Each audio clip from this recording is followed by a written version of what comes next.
Hi and welcome along to AFTV Transfer Daily, the show that keeps you up to date with players that have been linked with a summer transfer move to Arsenal. Brought to you today by Manscaped, #1 in male grooming.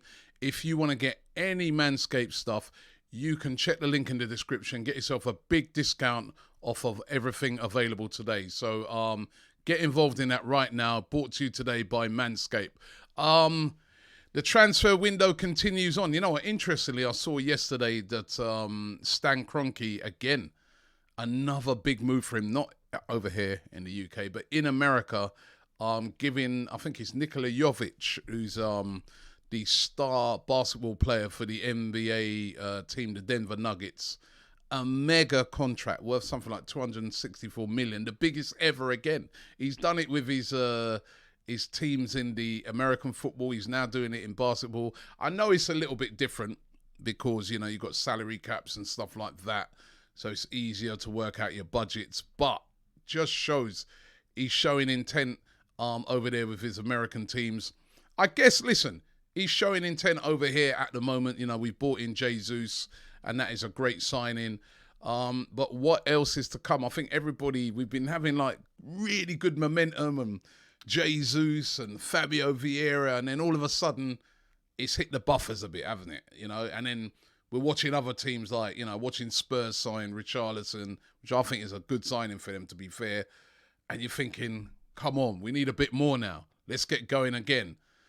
The Raphinha one, it would have been nice, wouldn't it? It would have been nice to have got the deal for Raphinha done. You know what's crazy about this is that I was getting bantered like nothing this week by Chelsea fans.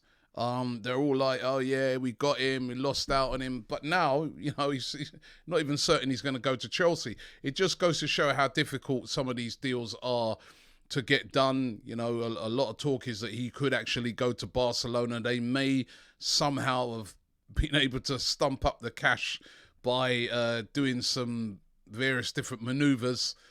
And he's talking to them. He's probably going to be either them or Chelsea who gets Raphinha. It was a big blow, but who are we going to get instead? Are we going to move for someone instead, or are we going to move on to other targets? I mean, there's a lot of talk around today still about Serge Gnabry. Now, according to reports out there, Arsenal keeping a very close eye on the situation with Serge Gnabry. There's so many conflicting reports about this player. He's a world-class player. We know he was formerly at Arsenal before moving on to Germany and then joining Bayern, and then he's just become like one of their best players, one of German football's star players.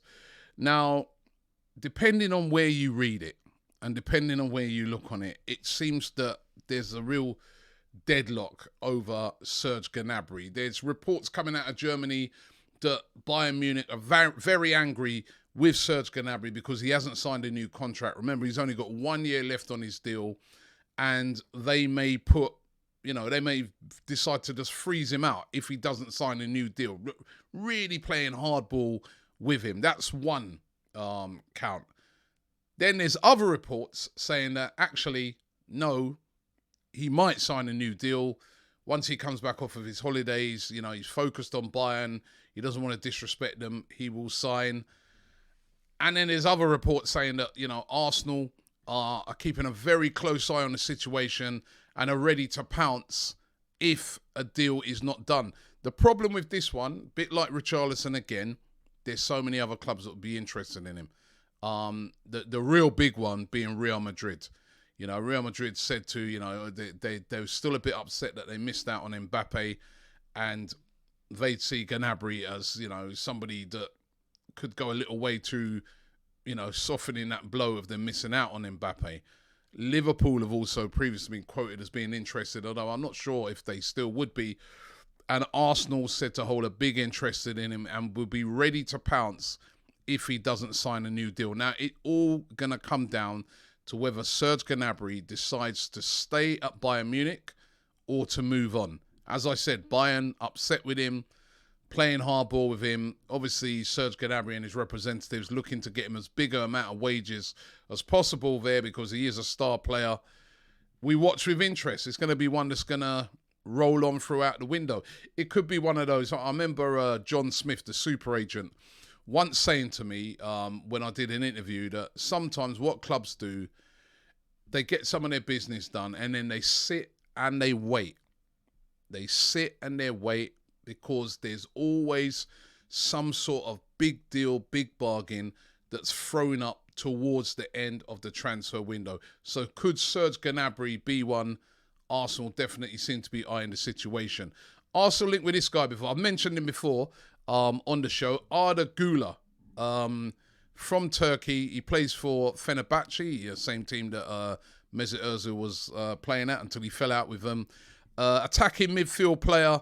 You can see they're valued at around about £5.4 million, although reports are that Fenerbahce would be looking for about £25 million for him. Now, this kid has been described so many different names. He's been described as the new Ozil. He's been described as the Turkish Messi. I like that one, the Turkish Messi. Only 17, by the way, and broke into the Fenerbahce team at 16, even playing in Conference League games. He scored a few goals for them last season.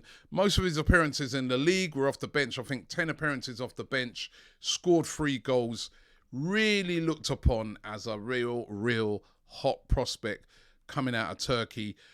Even the owner of Fenerbahce said that Arsenal were making serious inquiries about him in March of this year. Now, Arsenal very interested in this player. Will they bring him in this summer transfer window? He's very young. I mean, we've got a lot of young players. He's another youngster, as I said, only turned 17 in February. So he would be a prospect. Would he play? We bought in Fabio Vieira. I mean, if we bought him, surely it's just one for the future. But are we going to outlay £25 million, like what a lot of the reports are saying, to bring a player like this in? I don't know. I'm not Edu, but let's wait and see how that one turns out. But heavily linked with him today. And we're linked with Noa Lang. Now, again, another alternative to Raphinha. 23, Dutch international, plays for Club Brugge over there in Belgium. Predominantly a left-sided winger. Although he can play on the right as well. Had a very, very good season last season for Club Brugge. Now, the Spanish publication Mundo Deportivo reporting that Arsenal are very, very interested in him after missing out on Raphinha. Would cost around about the £20 million mark. And, you know, Club Brugge would be up for selling him. But is this the player that Arsenal needs? Again, I asked that question that I asked yesterday. Do we need to be going after a winger after missing out on Raphinha, or should we turn our attentions to other positions that may be more important and just wait it out? Like I said, possibly for a Serge Gnabry or for some name that we weren't even suspecting that props up and that could be available before the end of the transfer window. Listen, it's all about going into the season prepared, but that's one position that we've got a lot of cover on at this moment in time. We've got Saka who can play there. We've got, you know, Pepe who can play there. Reece Nelson, remember, is still at Arsenal who could play there. So it wouldn't be like, you know, we wouldn't have players that could be within pre-season playing in that position, you know, and we get a player at the last moment. I don't like getting last moment signings, but if a real big bargain came up, why not? So let's see how that one turns out. And there's still no news yet on Lisandro Martinez. As I said yesterday, the reports are that Arsenal have made a third bid to Ajax to try and get this deal done. It does seem to be their main priority at this moment in time to try and get this signature done and to get this one over the line and get him in before pre-season. But as of yet, no talk on it. We do know, of course, that Manchester United have been heavily linked with him as well. Eric Ten Hag, who he played under at Ajax, might be interested. So, again, might be one that Arsenal might have to move on pretty quickly, but no news on that at the moment. As I said, the momentum slowed a bit after, you know, the early business and getting in Jesus and players like that. Can we start that again and keep that vibe going of bringing in some real top quality player at Arsenal Football Club? Listen, thanks for watching the show today. Don't forget to check out all of our great content that we've got coming up over the weekend. I'll be back tonight with a new show as well, so make sure you check me out on that as well. So we're keeping you up to date with anything that's happening around the world of transfers here on AFTV. And also, don't forget Manscaped. You can get yourself up to 20% off.